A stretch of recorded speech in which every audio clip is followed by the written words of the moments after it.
J'ai testé le SMMA pendant 1 an avec 0 €.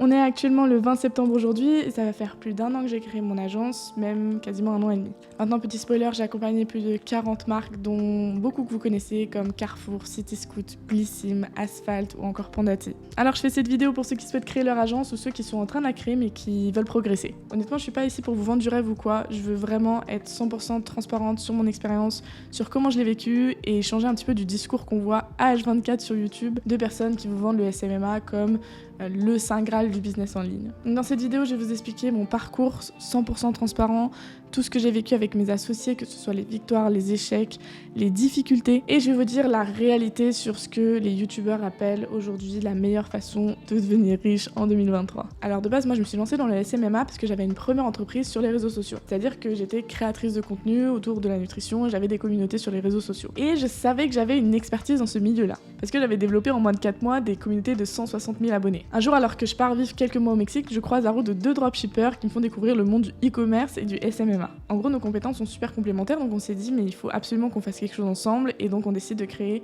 notre agence SMMA qui est au début une agence TikTok. À l'époque, quand on décide de se lancer, j'étais comme toi en ce moment, je faisais que de regarder des vidéos YouTube et j'essayais de comprendre cet univers du monde du SMMA. J'avais compris que c'était un très bon moyen de faire de l'argent, d'avoir la liberté géographique et surtout, est-ce que vendent la plupart des gens la liberté financière. Parce qu'on est dans la prestation de service et du coup, vous avez une bonne marge. Et moi, à l'époque, j'espérais beaucoup plus que d'être freelance, j'avais envie de créer mon entreprise. Et moi et mes associés, on est déterminés, donc on commence à regarder plein de vidéos YouTube de personnes qui ont réussi dans le SMMA. Et par contre, il y a quelque chose qu'il faut que vous sachiez et que j'ai réalisé beaucoup trop tard, c'est que les personnes qui vous donnent des conseils sur YouTube, généralement, eux-mêmes n'ont même pas d'agence en fait. S'il vous plaît les gars, ne faites pas confiance à tout le monde dans ce milieu-là, surtout ceux qui vous disent que vous allez devenir millionnaire en 1 mois grâce au SMMA. Parce que je vais vous raconter la réalité de ce business. Donc à l'époque, on se lance, on se forme et on décide de se lancer. On n'avait même pas de site web, on avait juste une plaquette et un nom d'agence. Mais là, on avait fait la chose la plus importante à ce moment-là, c'est qu'on était en train de passer à l'action. Aujourd'hui, je vois beaucoup trop de personnes qui ont envie de lancer leur agence mais qui passent jamais à l'action. Il faut vraiment que si vous avez envie de vous lancer, que vous essayez. Nous, à l'époque, on n'avait aucune idée de ce qu'on foutait, mais par contre, on a vraiment agi en masse. C'est-à-dire qu'on envoie une tonne de messages, une tonne de mails. Les premiers appels, c'était une angoisse. Mais on avait ce petit avantage, mine de rien, qu'ils avaient un background dans le e-commerce et moi j'avais un background dans la création de contenu, qui nous aidait un petit peu, même si on n'avait pas encore aidé des entreprises. On obtient quelques rendez-vous, mais franchement, zéro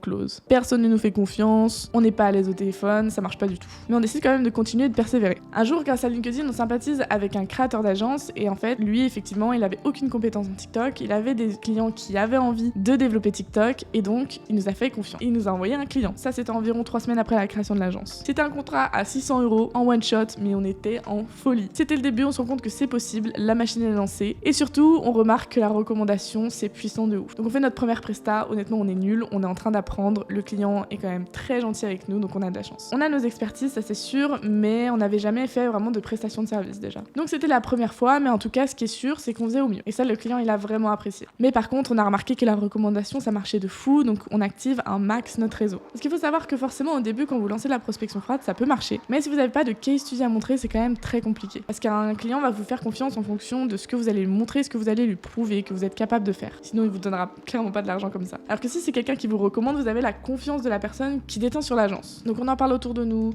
Je vous conseille vraiment de faire la même chose parce que, en fait, on se rend pas compte peut-être qu'autour de vous, vous avez l'impression que personne a besoin de votre service, mais une personne peut connaître une personne qui lui a besoin de votre service. Donc grâce à notre réseau, on signe quelques clients à quelques centaines d'euros. Franchement, honnêtement, au début, c'était pas fou, mais au moins, on était en train d'apprendre à le système d'agence et à se créer petit à petit un petit portfolio. Parce qu'il y a une réalité, c'est que des agences SMMA, ça fleurit de partout. Et en prospection froide, on va très peu vous prendre au sérieux si vous n'avez pas de case study. Donc au début, vous devez vraiment être focalisé sur le fait que vous devez vous développer un portfolio pour pouvoir ensuite petit à petit aller chercher des clients de plus en plus gros. Vous devez vous focaliser sur les résultats parce que si vous avez des bons résultats, ça va être un bon moyen de convaincre d'autres clients. Donc nous, on en est là avec l'agence, franchement ça vivote, on signe quelques petits contrats, mais je vous rappelle qu'on est 3 associés, donc clairement, on se paye pas. 4 mois après la création de l'agence, c'est toujours un petit peu compliqué. Je le répète, c'est quand même 4 mois. Mais à ce moment-là, on fait un gros braquage. Parce qu'en fait, on voit un appel d'offres passer sur LinkedIn d'une des plus grosses entreprises françaises qui cherche une agence TikTok pour faire de l'influence. Je connaissais rien de l'influence, mes associés un tout petit peu, mais on le tente. Parce qu'après tout, on est une agence TikTok, on est censé pouvoir faire de l'influence TikTok. Et là, je fais vraiment un gros big up à mon associé Victor parce que grâce à lui, on a réussi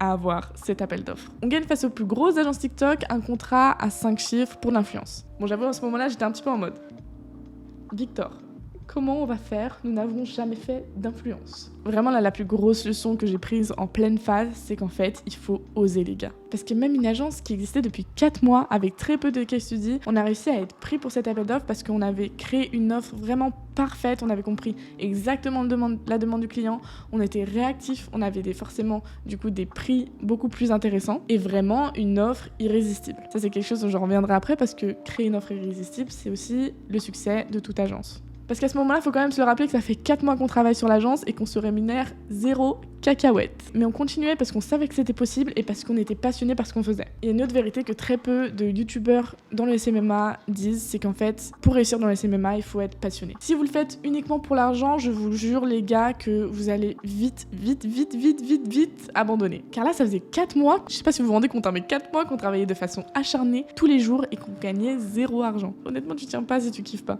Mais à ce moment-là, on signe ce contrat et on a pu signer notre premier salaire. Un vrai salaire. Attention, je parle pas d'un salaire de fou, hein. On est autour du SMIC. Mais j'étais en mode, putain, c'est possible. Alors qu'on était 3 associés quand même. On fait cette mission. Ce qui est hyper intéressant, c'est qu'on n'avait jamais fait d'influence, mais par contre, on savait qu'on pouvait le faire. Donc on le fait très bien, le client est très content. Donc là, faut pas que vous ayez des barrières limitantes en mode, est-ce que je peux le faire, est-ce que je vais avoir des résultats, etc. Honnêtement, si vous avez l'envie, vous pouvez. Donc ce contrat, c'était incroyable. On a une grosse marque en case study, mais c'est une petite mission one shot. Ça nous a duré 1 semaine. On a mis quelques mois à la préparer. Ça a duré 1 semaine. Et ensuite, finito pipo, faut recommencer depuis le début et repartir au charbon. Donc là, on est déjà un peu plus confiant avec cette marque à montrer. On relance la prospection sur LinkedIn, etc. On signe des clients à droite à gauche pour quelques centaines d'euros encore. Et là, on se rend compte d'un truc, notamment grâce au contrat qu'on avait signé, c'est qu'en fait, si on veut vivre de l'agence, on peut pas continuer à vendre des petites offres. À l'époque, on avait une offre à 600 euros. Sauf qu'en fait, pour qu'on puisse se rémunérer tous les 3, il fallait vraiment qu'on ait énormément de clients. Genre, on avait besoin d'une vingtaine de clients pour pouvoir se rémunérer un minimum. Donc là, on est 7 mois après la création de l'agence. J'insiste sur ce point, 7 mois. 7 mois, c'est vraiment long quand même. On reprend tout depuis le zéro, c'est-à-dire qu'on se dit, ok, là, il y a un truc qui va pas avec notre offre. On gagne un peu d'argent, mais on est bloqué, on a un plafond de verre de ouf. Qu'est-ce qu'il faut qu'on change pour qu'on puisse vraiment aller to the moon ? On décide de prendre un peu de trésor qu'on a eu grâce au gros contrat pour payer un coaching avec un gars au UK qui fait exactement la même agence que nous et qui lui fait des sommes astronomiques. Pour essayer de comprendre, parce qu'on savait qu'on avait du potentiel, on savait qu'on pouvait y arriver, mais il nous manquait en fait un process et une stratégie vraiment beaucoup plus intéressante pour nous.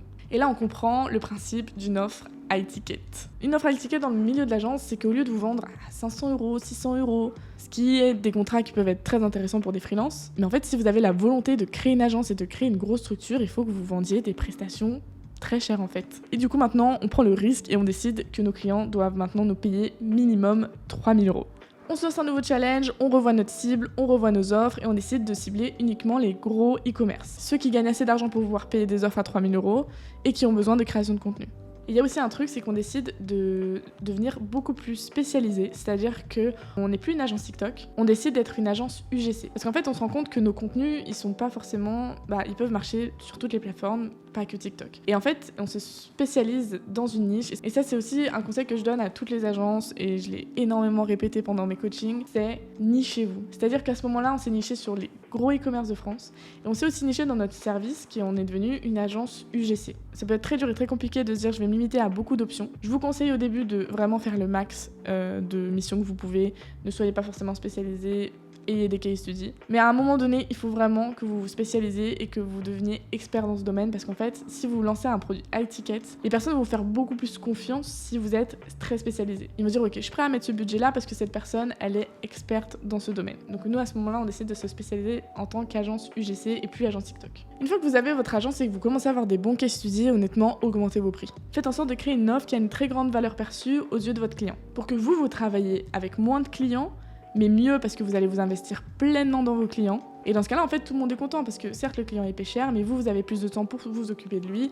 et pour délivrer le meilleur service possible. Parce que même si l'offre est un peu plus grosse et un peu plus complète, vous avez toujours plus de temps pour vous occuper de lui. Donc à ce moment-là, on se fait coacher, on crée une offre parfaite qui correspond exactement aux besoins de notre cible. Et en plus de ça, et encore mieux, qui répond exactement à une frustration que notre cible est là dans notre marché. Là, c'était quand même une période très dure parce que tu te dis, ok les gars, on recommence de zéro. Tout ce qu'on a fait depuis le début, ça nous a apporté beaucoup d'expérience dans le milieu de l'agence, on comprend comment ça fonctionne, mais là, on va aller chercher des gros poissons. Et là, il faut que ça marche parce que ça fait 7 mois que l'agence, elle existe. On relance de la prospection, de l'inbound sur LinkedIn, c'est-à-dire que moi et mon associé on publie sur LinkedIn pour montrer notre expertise, et on active toujours un max notre réseau.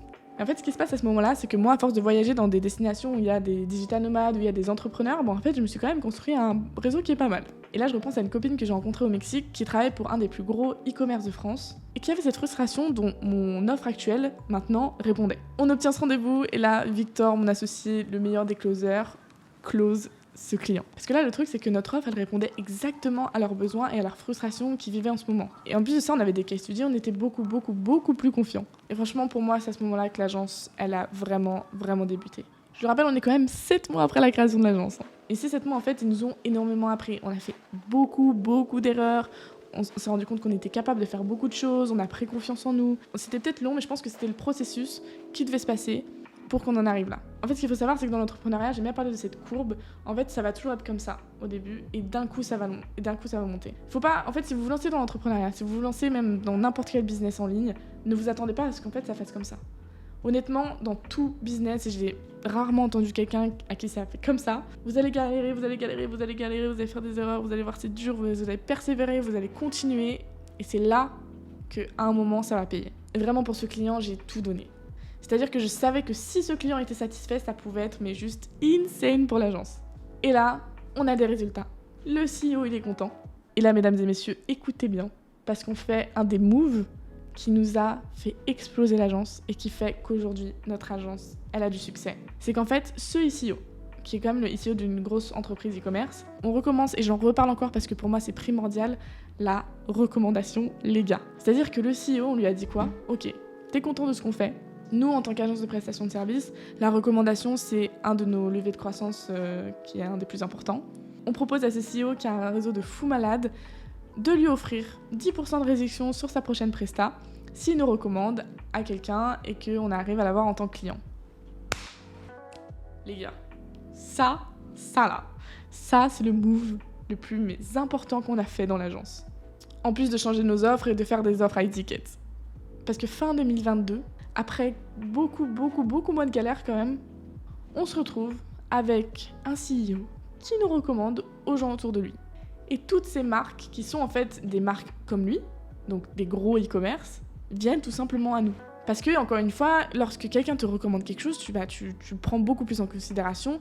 Donc nous, en plus, c'était vraiment plus simple à signer parce qu'il y avait la confiance de ce CEO qui déteignait sur l'agence. Parce qu'en fait, si tu es une entreprise, que tu as un besoin dans un service, que tu as une trentaine d'agences qui font la même chose, en fait, tu vas prendre celle qu'on te recommande. Donc encore une fois, que ce soit la personne que j'ai rencontrée au Mexique ou ce CEO avec tout son réseau, on se rend compte qu'en fait, le réseau, c'est la clé de tout business. Que ce soit le SMMA ou peu importe, c'est quelque chose qui est trop important à développer. Aujourd'hui, si ça vous intéresse, j'ai créé un e-book entier sur comment développer son réseau et comment moi j'ai fait pour développer un réseau d'entrepreneurs, qui a fait que j'ai maintenant des amis qui me ressemblent, mais aussi beaucoup d'opportunités. Donc si tu te lances dans le business en ligne et tu as envie de développer un entourage d'entrepreneurs et développer ton réseau, check la description. Donc là, début 2023, ça devient fou. On commence à scaler. Moi, j'arrive plus à gérer les clients seuls, donc on recrute 1, 2, 3, 4, 5 personnes. On structure et on atteint notre pic de CA en février avec 50 000 € de chiffre d'affaires en un mois. Honnêtement, cette phase de scaling, elle a été super dure. C'était un des mois les plus incroyables, mais aussi un des mois les plus stressants et les plus durs que j'ai jamais vécu de ma vie. C'est-à-dire que j'avais un poids sur les épaules qui était énorme. J'avais toute cette satisfaction client que je devais gérer. Et en plus de ça, je devais former des équipes, ce qui était vraiment très compliqué. Ça, c'est quelque chose faut que vous ayez conscience aussi. Si vous voulez de l'argent, si vous voulez du succès, si vous voulez vous lancer en ligne, il y a plein de choses qu'on nous dit pas. Notamment cette période-là de, en fait, si tu commences à gagner de l'argent, t'as aussi énormément de choses qui augmentent et qui sont dures. Notamment à ce moment-là, je me suis dit, mais putain, je suis trop heureuse, mais qu'est-ce que c'est dur en fait. Et c'est ça le milieu de l'entrepreneuriat, et je trouve qu'on le montre pas assez, on montre tout le temps que c'est facile, etc. Que si tu veux devenir riche, tu peux créer un business solopreneur, à travailler 4 heures par jour, etc.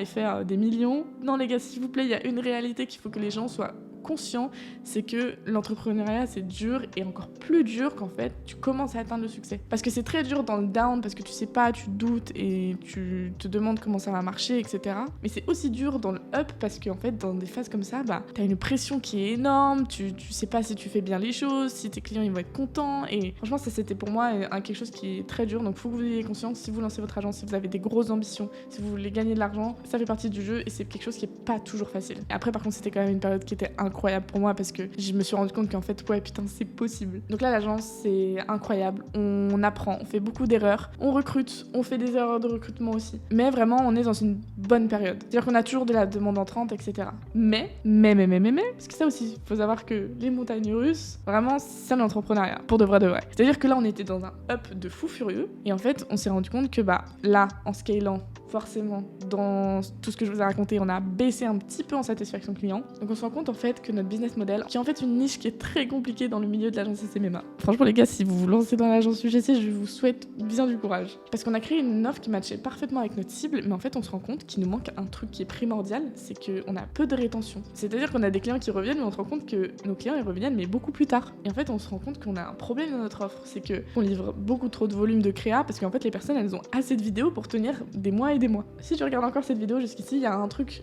où il faut focaliser, c'est vraiment la rétention. C'est-à-dire que c'est beau d'avoir des clients qui rentrent, des nouveaux clients qui rentrent, des nouveaux clients qui rentrent. Tu peux atteindre des gros CA, mais en fait, c'est épuisant d'aller chercher toujours des nouveaux clients. Vraiment, tu dois te focaliser sur le fait de OK, j'ai un client, je veux qu'il reste et je veux vraiment genre m'accrocher et faire en sorte qu'il reste avec nous. Et qu'il reste avec nous, qu'il soit satisfait et qu'on lui apporte des résultats, qu'il fasse qu'il reste avec nous mais des années quoi. Parce que nous en fait, à ce moment-là, notre CA il faisait du yo-yo, c'est-à-dire que les clients ils revenaient mais quelques mois après. Donc là, il fallait vraiment qu'on trouve un moyen pour que les clients ils restent mais sur plusieurs mois. Ce qui est quand même un peu compliqué dans le milieu de l'UGC, mais on apprend et on se dit OK, en fait là, il y a encore quelque chose qu'il faut qu'il change. Et là, on est quand même à plus de 1 an après la création de l'agence. Donc ça, c'est intéressant de voir, c'est qu'en fait, créer une agence, c'est une perpétuelle évolution. Vous n'allez pas être parfait depuis le début, vous avez vu l'évolution dont je vous ai parlé en 1 an, on a fait énormément d'erreurs, on s'est pas payé, etc. Et ça, c'est une réalité, il faut pas avoir peur de ça. C'est-à-dire que c'est qu'en fait, comme tout humain, on fait des erreurs, on évolue, et en fait, il faut toujours se remettre en question. Parce que même si tu atteins le succès avec ton agence, tu te rends compte que y a toujours des choses qui peuvent être améliorées. Et c'est ok tant que tu rebondis et que tu t'accroches. Alors je sais que cette vidéo était un peu longue, mais pour moi c'était important de vous montrer la réalité d'une agence SMMA, en tout cas ma réalité à moi de mon expérience dans le SMMA, que ce soit les ups mais aussi les downs. Parce qu'aujourd'hui je vois beaucoup trop de vendeurs de rêves. En vrai le business ça reste quelque chose de dur, ça reste quelque chose où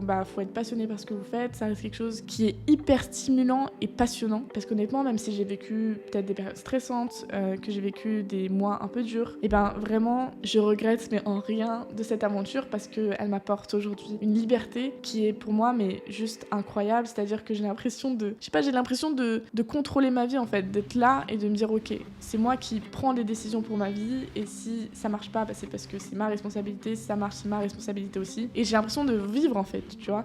C'est-à-dire que là, aujourd'hui, j'ai une certaine liberté qui me permet de voyager, qui me permet de me faire des plaisirs, etc. Et ça, je pense que ça vaut tout ce parcours-là et toutes ces difficultés-là. Honnêtement, je ne reviendrai, mais alors jamais dans le milieu du salariat. Voilà, j'ai essayé d'être 100% transparente dans cette vidéo. J'espère que tu as apprécié ça, que tu as aimé ce contenu. N'hésite pas à liker, à t'abonner, faire du contenu, ça prend du temps. Je le rappelle en description, vous avez mon e-book si vous voulez développer un réseau d'entrepreneurs. Et n'hésitez pas si vous voulez être accompagné, tout est en description. Et moi, je vous dis à la prochaine.